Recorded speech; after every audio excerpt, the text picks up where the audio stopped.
सवाल पूछा जाता है कि गणेश जी की पर्यायवाची क्या होती है, और देखिएगा ऑप्शन में ये रहता है गजबदन, गजवदन। जनरली एक आदत सी होती है, कह देते हैं गजबदन, लेकिन जरा ध्यान से गजबदन और गजवदन में फर्क होता है। फर्क क्या है जरा देखिएगा। और ऐसे आज मैं आपके लिए 10 शब्द लेकर के आया हूं जो सुनने में एक जैसे लगते हैं, बोलने में भी झटके से बोल लीजिए एक ही जैसा लगता है, लेकिन उसका अर्थ अलग होता है, और अर्थ अलग होने की वजह से पूरा अर्थ का अनर्थ हम लोग कर देते हैं। अब जरा ध्यान से देखिएगा, लिखा है गज बदन, लिखा हुआ है, क्या लिखा है, गज बदन लिखा हुआ है, और इसमें गज वदन लिखा हुआ है। बदन का मतलब हो जाता है शरीर, और वदन का मतलब होता है मुख। अब आप बताइए, अगर पूछा जाए गणेश जी की पर्यायवाची, तो गज वदन यानी कि गज के जैसा मुख होगा या गज के जैसा शरीर, आप खुद बताइए। तो सीधी सी बात है कि हाथी के जैसा शरीर ये नहीं है पर्यायवाची। पर्यायवाची क्या है, गज वदन है, वदन यानी कि हाथी के समान मुख वाली। बात समझ में आ गई ना। तो बदन और वदन का ये फर्क जानेगा। आइए कुछ और शब्द जरा ध्यान दीजिएगा। इसे हिंदी में कहते हैं सम श्रुति भिन्नार्थक शब्द। कहता है तो एग्जाम में इसके प्रश्न पूछे जाते हैं, 1-2 प्रश्न हर पेपर में रहता है कि सुनने में एक जैसा लगता हो, लेकिन उसके अर्थ अलग होते हैं। तो हम भी याद रखिएगा, जब हम लोग किसी भी शब्द का उच्चारण कर रहे हो तो ये बात का ध्यान होना चाहिए कि मैं कौन सा शब्द बोल रहा हूं। आइए जरा देखिएगा, शब्द आप जानते हैं बुरा और बुरा, बोल दिया जाए कि बहुत बुरा है, बहुत बुरा है, ऐसे झटके में बोल दिया, हमें ध्यान नहीं पड़ा कि छोटा ऊ या बड़ा ऊ। लेकिन ये छोटे और बड़े ऊ के चक्कर में देखिएगा अर्थ का हो जाएगा अनर्थ। क्यों, इस बुरा का अर्थ होता है खराब। सीधी सी बात, ये तो हमें पता ही होगा कि इस बुरा का अर्थ होता है खराब। लेकिन जो लिखा है बुरा यानी कि ब पर बड़ा ऊ लगा हो, तो इसका अर्थ होता है शक्कर यानी कि चीनी।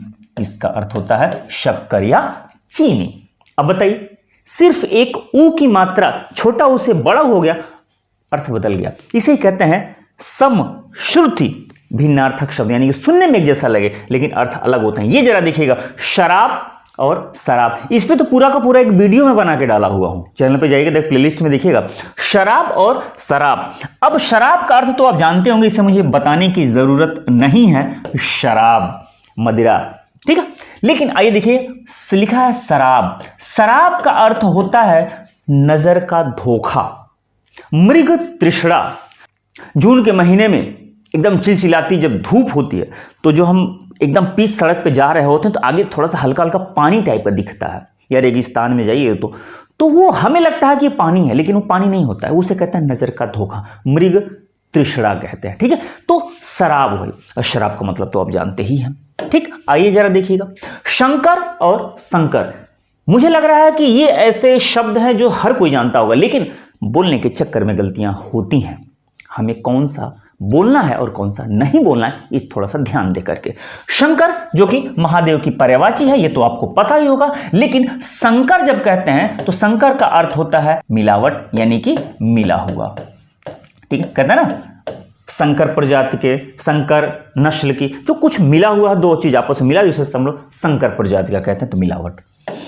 अब जरा ये देखिएगा, ये मजेदार शब्द विष, विष सुनने में एक जैसा लगा, हो सकता है बोलने में भी एक ही टाइप का बोल के निकल जाए हम लोग, लेकिन याद रखिएगा, विष जब कहते हैं तो विष का अर्थ होता है जहर, विष का अर्थ होता है जहर, ठीक है। लेकिन जब कहते हैं विष, तो विष का अर्थ होता है, ये संस्कृत का शब्द है कमल नाल, यानी कि कमल की डंडी, कमल की डंडी, जिसे मृणाल भी कहा जाता है। तो विष का अर्थ होता है कमल नाल या मृणाल, कमल की डंडी। अब जरा ये शब्द देखिए, लिखा है बलि और लिखा है बलि। उच्चारण हम लोग समान कर देंगे, हमें पता ही नहीं होगा कि छोटी की मात्रा या बड़ी की मात्रा, झटके से बोल के निकल गए। अब बहुत सारे लोग कहते हैं उसकी बलि चढ़ानी है, तो बलि नहीं चढ़ाई जाती है, बलि चढ़ाई जाती है, बलि। और बलि से ही बना है बलिदान, और बलि का अर्थ होता है भेंट। भेंट, हम किसी भी देवी देवता को जो भेंट देते हैं उसे कहते हैं बलि, और बलि से ही बना है बलिदान। और यह है बलि। बलि का मतलब होता है बल वाला, यानी कि ताकतवर, बलशाली, ताकतवर, ठीक है, ताकतवर। ठीक, अब आइए ये जरा देखिएगा, शान, शान, कहना है बहुत शान है उसके पास, एकदम शान से जिंदगी जी रहा है। तो शान से जी रहा है कि शान से जी रहा है? अब देखिए दो शब्द हैं, शान और शान। तो ये जो शान से जिंदगी जो जी रहा है, या तुम्हारे पास बहुत शान है, तो इसका मतलब होता है ये शान, इसका मतलब होता है इज्जत, ठीक है, इज्जत। ये जो है शान, तो शान का मतलब होता है खुरदुरा पत्थर, खुरदुरा पत्थर या खुरदुरा लोहा, जिस पर चाकू तेज किया जाता है उसे शान कहते हैं। हालांकि ये भी बहुत सारे लोग नहीं जानते, लोग समझते हैं कि जो चाकू के ऊपर धार होती है उसे शान कहते हैं। ना ना ना ना, वो जो पत्थर या लोहे का टुकड़ा होता है जिस पे चाकू तेज किया जाता है उसे शान कहते हैं। तो ये है शान। शान का मतलब होता है इज्जत। चलिए अब जरा इसे देखिए, हल्का और हल्का, सब लोग जानते हैं हल्का हल्का, लेकिन दोनों का फर्क नहीं जानते हैं, बोल के निकल जाते हैं हल्का हल्का। अब हल्का जब कहेंगे तो हल्का का मतलब होता है भाई कम वजन वाला, कहते हैं बहुत तुम हल्की बात कर रहे हो। हल्का का मतलब कम वजन, जिसमें वजन कम हो। लेकिन जब कहेंगे हल्का, तो हल्का का मतलब होता है भैया क्षेत्र। क्या होता है? क्षेत्र। लेखपाल साहब का हल्का होता है, गए अपने हल्के में गए हुए हैं, ठीक है।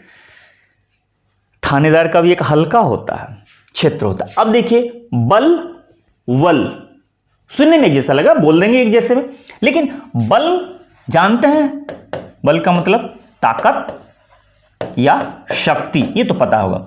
लेकिन वल का मतलब होता है बादल। क्या होता है? वल का मतलब बादल होता है, घन होता है, मेघ होता है। तो जब भी बोलिए तो थोड़ा सा सोच करके कि हम क्या बोल रहे हैं, नहीं तो अर्थ का अनर्थ तो होना ही होना है। ये देखिए, ये तो जानते होंगे प्रदेश, प्रदेश, तो उत्तर प्रदेश है या उत्तर प्रदेश है, जानते तो सब लोग होंगे, लेकिन उच्चारण में गलतियां हो ही जाती हैं।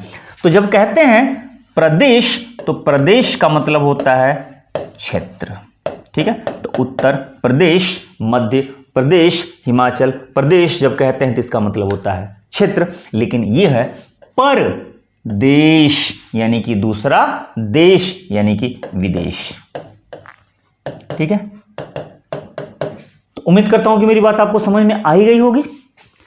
सम, श्रुति, भिन्नार्थक शब्द सुनने में एक जैसा लगता है, लगे हाथ उच्चारण भी हम लोग एक ही जैसे कर देते हैं, लेकिन उसके अर्थ अलग होते हैं।